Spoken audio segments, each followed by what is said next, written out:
Hello everyone. आज हम neural anatomy के सीरीज में जो टॉपिक कवर करने वाले हैं उसका नाम है ऑर्गेनाइजेशन ऑफ नर्वस सिस्टम। हमारा नर्वस सिस्टम है वो बहुत ही कॉम्प्लेक्स स्ट्रक्चर है। तो हम देखेंगे कि कैसे ये हमारी बॉडी में ऑर्गेनाइज्ड है। मीन्स हमारी बॉडी में क्या है, वेरियस सिस्टम्स है। मीन्स रिस्पायरेशन के लिए अलग सिस्टम बनाया गया, रिस्पायरेटरी सिस्टम है। ब्लड पंपिंग के लिए हमारे कार्डियोवेस्कुलर सिस्टम है। क्लीनिंग के लिए हमारे बॉडी में रीनल सिस्टम है। तो ये डिफरेंट सिस्टम्स को डिफरेंट वर्क दिया गया है ताकि ये इफिशिएंटली उस वर्क को कर पाए। इसी तरह हमारी बॉडी में सिस्टम है नर्वस सिस्टम। इसका जो फंक्शन है ये क्या करता है कि डिफरेंट डिफरेंट जो सिस्टम है हमारी बॉडी में, इन सब सिस्टम को क्या करता है, कोऑर्डिनेट एंड कोरिलेट करता है ताकि वो इफिशिएंटली वर्क कर पाए एक दूसरे से इंटर रिलेट करके। अब हम देखेंगे कैसे। मीन्स अगर हम इसकी फंक्शनिंग की बात कर ले, अगर वास्ट या ओवरऑल, तो नर्वस सिस्टम का जो फंक्शनिंग है वो क्या करता है। सपोज कीजिए कि एक्सटर्नल इन्वायरमेंट है ये हमारा, उसमें कोई भी चेंज हो रहा है तो यहाँ पे ये सेंसरी स्टिमुलस को क्या करेगा, रिसेप्टर के द्वारा रिसीव करेगा, उस इंफॉर्मेशन को इंटीग्रेट करेगा, प्रोसेस करेगा और उसके अगेंस्ट काउंटर करने के लिए एक एक्शन परफॉर्म करेगा और वो एक आउटपुट देता है। तो ये नर्वस सिस्टम का एक ओवरव्यू या काम है। अगर फंक्शनिंग अगर लिखनी हो तो आप लिख सकते हैं कि reception of sensory stimuli for internal and external environment, sensory neurons का इंटीग्रेशन है। उसके बाद प्रोसेस करके वो क्या करता है, वॉलेंट्री या इनवॉलेंट्री एक्टिविटी के थ्रू एक ऑर्डर होता है वो प्रोसेस करता है और उसको हम परफॉर्म करते हैं।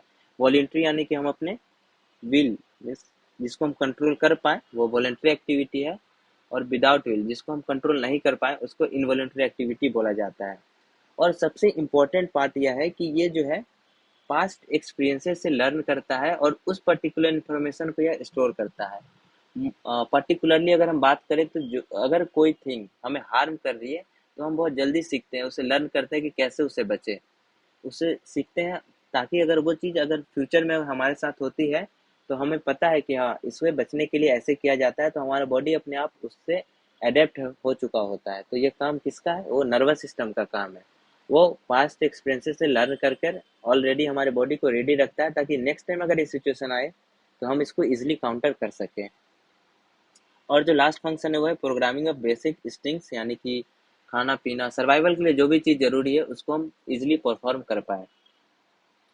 तो जब हम नर्वस सिस्टम को देखेंगे तो बहुत ही कॉम्प्लेक्स स्ट्रक्चर है। तो इसमें जो सबसे छोटी यूनिट को जिसको हम उठाते हैं समझने के लिए, क्योंकि वेरियस न्यूरॉन्स का ही एक वेव है हमारा nervous system. Billions of neurons क्या है, इंटर रिलेटेड इंटरकलेटेड एक वेव लाइक स्ट्रक्चर हमारी बॉडी में फैले हुए हैं। तो इसकी जो सबसे छोटी यूनिट है जिसकी हम बात करते हैं वो न्यूरॉन्स। न्यूरॉन्स क्या है, इसकी स्ट्रक्चरल एंड फंक्शनल यूनिट है हमारे नर्वस सिस्टम की। तो अगर हम अपनी बॉडी में देखें तो थ्री बेसिक फंक्शनल टाइप्स हैं हमारे न्यूरॉन्स का। थ्री जो डिफरेंट टाइप्स है वो है sensory, inter neurons and motor. ये सिंपली फंक्शनिंग, ये फंक्शन के बेसिस पे ही इनको क्लासिफाई किया गया है। सेंसरी नाम से क्लियर है, सेंस करेंगे ये चेंजेस को हमारे एक्सटर्नल या इंटरनल इन्वायरमेंट में, सेंस करेंगे। इंटर न्यूरॉन क्या करेंगे, सेंसरी न्यूरॉन सेंस करके लाया और सेंट्रल नर्वस सिस्टम को दिया। सेंट्रल नर्वस सिस्टम को जो डिफरेंट स्ट्रक्चर्स है वो उस इंफॉर्मेशन को एनालाइज करेंगे, इंटीग्रेट करेंगे और एक रिजल्ट तैयार करेंगे। और उस रिजल्ट को वो भेजेंगे किसी पर्टिकुलर ऑर्गेन में, क्योंकि डिफरेंट सिस्टम्स है तो डिफरेंट ऑर्गेन में भेजेंगे प्रोसेस करके, तो कि हाँ वहाँ जाओ, इसको काउंटर करने के लिए या इसके अगेंस्ट हमारे बॉडी को अडेप्ट करने के लिए इस पर्टिकुलर सिस्टम को एक्ट करना है। तो जो यह इंफॉर्मेशन लेकर जाएंगे उसको मोटर न्यूरॉन बोला जाता है, जो कि आउटपुट देते हैं। तो आप यहाँ क्लियरली देख सकते, sensory is the input source and motor is the output source. And the interneuron क्या करते हैं, वो analyse and integrate the information we have taken from the external और internal environment. Again two different terms की हम बात करते हैं, पहला है इफेरेंट और सेकेंड है इफेरेंट। तो सेंसरी स्टिमुलाई जो न्यूरॉन लेकर आता है उसको एफरेंट बोला जाता है। मीन्स एफरेंट क्या करता है, वो लेकर आता है सेंट्रल नर्वस सिस्टम के पास। और जब सेंट्रल नर्वस सिस्टम के पास इंटर न्यूरॉन्स क्या करेंगे, उसको कोरिलेट करेंगे हमारे पास्ट मेमोरीज से। और उसके बाद जो वो एक रिजल्ट तैयार करते हैं उसको लेकर जो जाता है, मीन्स मोटर न्यूरॉन, उसको इफरेंट इम्पल्स बोला जाता है। मीन्स जो गया वो इफरेंट इम्पल्स। और एज अ, इसको याद रखने के लिए आप समझ सकते हैं, ई से इफरेंट इम्पल्स है। इम्पल्स कहाँ जाएगा, इफेक्टर ऑर्गन, मीन्स जिस ऑर्गन में हम इफेक्ट देना चाहते हैं। तो ई से efferent impulse will go to effector organ. तो यह एक फंक्शनल बेसिस है हमारे न्यूरॉन्स के क्लासिफिकेशन का। अब हम नर्वस सिस्टम के डिवीजन की बात करते हैं। तो जो पहला ग्रॉस डिवीजन हम पढ़ते हैं वो है एनाटॉमिकल डिवीजन। एनाटॉमिकल की बात करें तो टू डिफरेंट डिवीजन है। पहला सेंट्रल नर्वस सिस्टम है और सेकंड है peripheral nervous system. Again central nervous system की बात करें तो टू डिफरेंट स्ट्रक्चर है। पहला ब्रेन है, सेकंड स्पाइनल कॉर्ड। तो ब्रेन लाई करता है हमारे क्रेनियल कैविटी में और स्पाइनल कॉर्ड है हमारा वर्टिब्रल कैनाल में लाई करता है। जब हम डेवलपमेंट पढ़ रहे हैं तो वहाँ इसका डेवलपमेंट हम पढ़ चुके हैं ग्रॉस में। अब हम इसको डिटेल में पर्टिकुलर करके हम सेक्शन वाइज देखेंगे अगले लेक्चर या डिफरेंट लेक्चर्स में।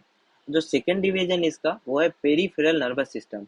जितने भी न्यूरल टिश्यू हैं हमारे सीएनएस के बाहर वो सारे पेरिफेरल नर्वस सिस्टम में आते हैं। अगर उसके एग्जांपल्स की बात करें तो जो 12 पेयर ऑफ क्रेनियल नर्व्स है वो भी पेरिफेरल नर्वस सिस्टम है। आप नाम से कंफ्यूज ना हो, क्योंकि क्रेनियल नर्व्स क्या है, पेरिफेरल नर्वस सिस्टम का पार्ट है, वो क्रेनियल नर्वस सिस्टम का पार्ट नहीं है। क्योंकि ये नर्व्स क्या है, वो सेंट्रल नर्वस सिस्टम के बाहर लाई करते हैं। 31 पेयर ऑफ स्पाइनल नर्व्स वो भी पेरिफेरल नर्वस सिस्टम में है। और जो जितने भी गैंग्लिया है इस नर्व से एसोसिएटेड वो क्या करते हैं, वो पेरिफेरल नर्वस सिस्टम को ही फॉर्म करते हैं। अब जो अगला डिवीजन की हम बात करेंगे वो है functional sub division of nervous system. अगर हम नर्वस सिस्टम को फंक्शनल बेसिस पे बांटते हैं तो टू डिफरेंट डिवीजन ही बनेगा। पहला एफेरेंट है और दूसरा इफेरेंट है।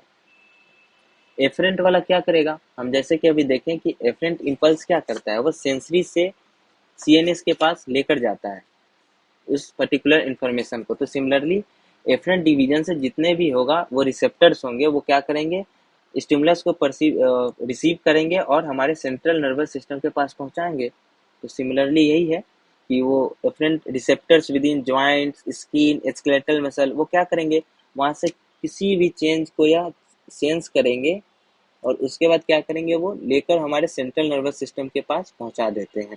तो ये काम किसका है, सेंसरी न्यूरॉन का है और उसका एफरेंट डिवीजन का है। और वही जब सेंसरी रिसेप्टर विसरल ऑर्गन्स के थ्रू जाएंगे तो इसको विसरल फाइबर्स बोला जाता है। विसरल विसरल मतलब होता है स्मूथ मसल से विसरल ऑर्गन्स फॉर्म करते हैं। Okay, means they are autonomic, मसली कंट्रोल होता है उनपे। तो वहां से जो फाइबर्स जाते हैं उसको विसरल सेंसरी फाइबर्स बोला जाता है।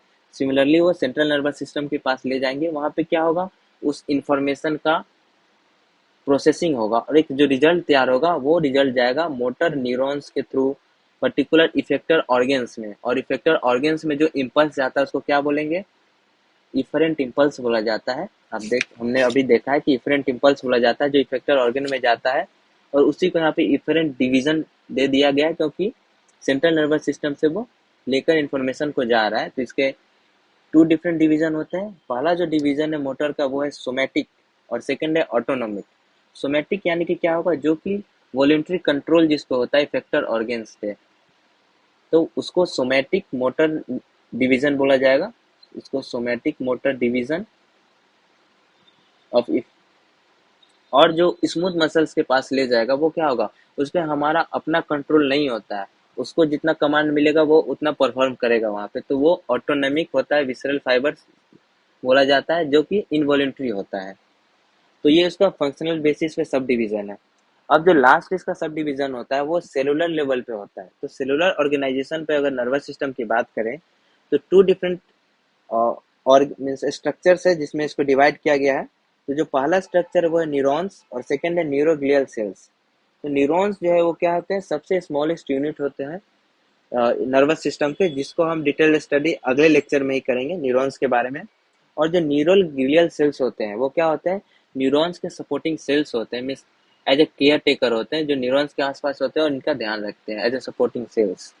तो उसको क्या बोला जाता है, ये सपोर्टिंग सेल्स है न्यूरोग्लियल सेल्स के। तो इन डिफरेंट सेलुलर ऑर्गेनाइजेशन को हम डिटेल स्टडी करेंगे डिफरेंट लेक्चर्स में। तो ये एक ग्रॉस ओवरव्यू है कि कैसे हमारे बॉडी में हमारा नर्वस सिस्टम ऑर्गेनाइज्ड है।